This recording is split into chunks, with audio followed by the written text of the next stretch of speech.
Mon prochain invité, c'est le maire sortant de Saint-Pierre qui sollicite un nouveau mandat à la mairie pour poursuivre le travail entamé dans les dernières années. Sylvain Bergeron, bonjour.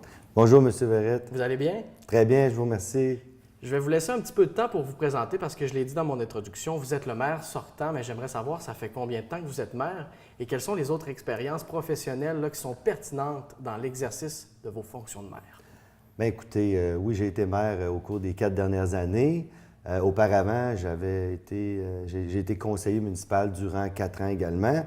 Moi, je suis convaincu que d'avoir été conseiller, ça l'aide énormément là, pour pouvoir maîtriser les dossiers parce qu'il y a des dossiers en récurrence, il y a des nouveaux dossiers qui cheminent avec le temps. Donc, avoir été conseiller m'a grandement aidé à comprendre la gestion municipale et faire avancer les dossiers qui étaient en cours. Donc, oui, je brigue un autre mandat pour continuer nos mandats, nos projets actuels, là, justement, parce qu'on a toujours des travaux en cours, on est dynamique, puis on espère pouvoir continuer ce qu'on a déjà débuté.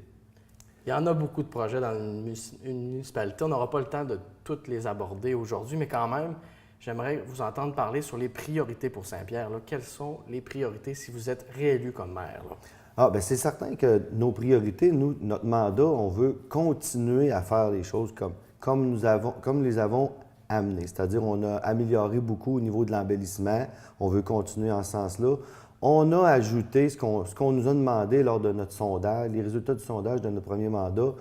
Les gens nous ont demandé d'améliorer la qualité de vie. C'est ce qu'on promettait également. Puis on a amené beaucoup de loisirs. On a amené une coordonnatrice au niveau des loisirs et maintenant, il y a des cours de toutes sortes. Donc ça, pour nous, c'est une force maintenant à Saint-Pierre, je vous dirais. Les gens n'ont plus besoin de traverser le pont pour aller de l'autre côté pour suivre des cours de yoga, de boxe, alouette, tous des services de proximité et de loisirs et de bien-être. Il y a aussi des cours au niveau plus des arts, des cours de dessin, de peinture, tout ça. Ça, c'était une force qu'on a faite au cours des dernières années, puis on souhaite encore les améliorer. On a amélioré nos infrastructures. Entre autres, on a ajouté un petit terrain de pratique de golf, avec des cours de golf maintenant dans notre municipalité. Ça, c'est au niveau des loisirs. On pense qu'on a fait un grand pas au niveau de la qualité de vie des citoyens. Il réclamait, on l'a fait. Les autres enjeux les plus importants, évidemment, il y aura l'arrivée du pont dans les prochaines années. Déjà, il y a des travaux. Là, on voit qu'ils travaillent dans le fleuve, là, faire des quêtes d'information.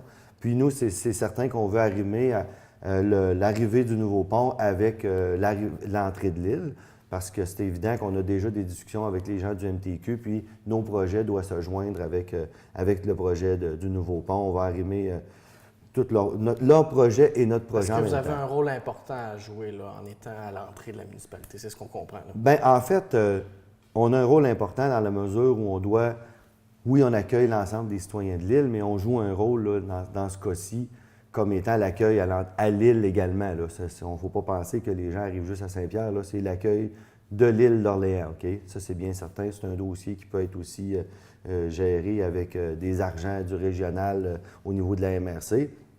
Pour continuer dans les projets qu'on veut, finalement, qu'on a déjà débuté, on a débuté beaucoup de travaux en lien avec notre réseau d'égouts. En fait, il y a eu beaucoup de travaux qui ont été faits, des analyses à savoir la capacité de notre usine de traitement des eaux usées.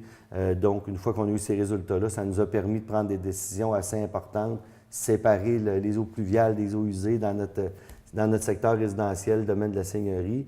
Et ça nous amène à prendre des décisions parce que maintenant, notre usine est capable de recevoir davantage d'eau usée, ce qui va nous permettre de brancher d'autres résidences.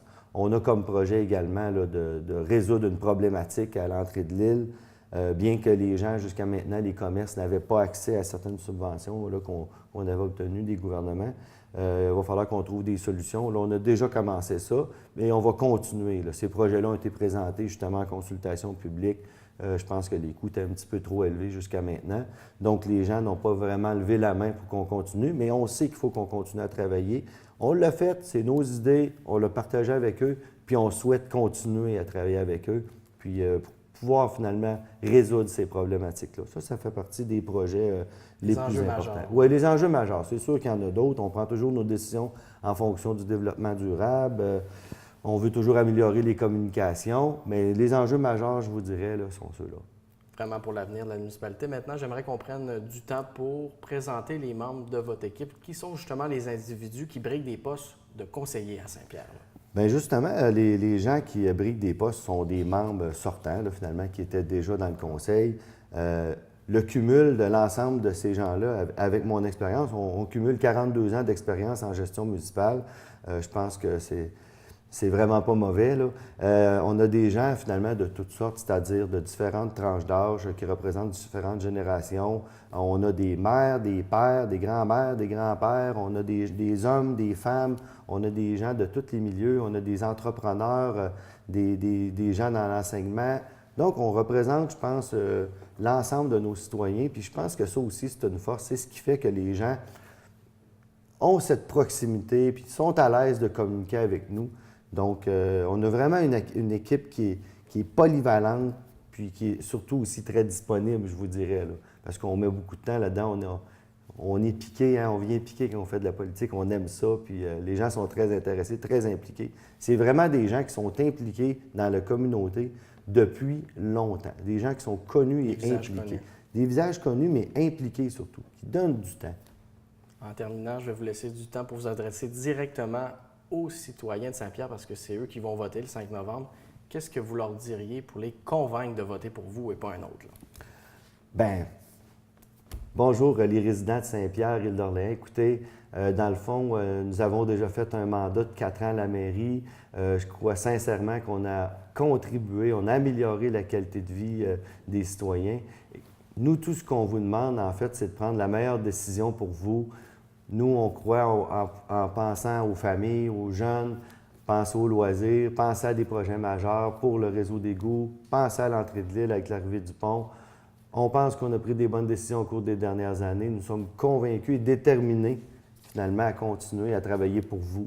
Donc, c'est à vous d'aller voter le 5 novembre. On espère que vous ferez le bon choix. Je vous remercie beaucoup.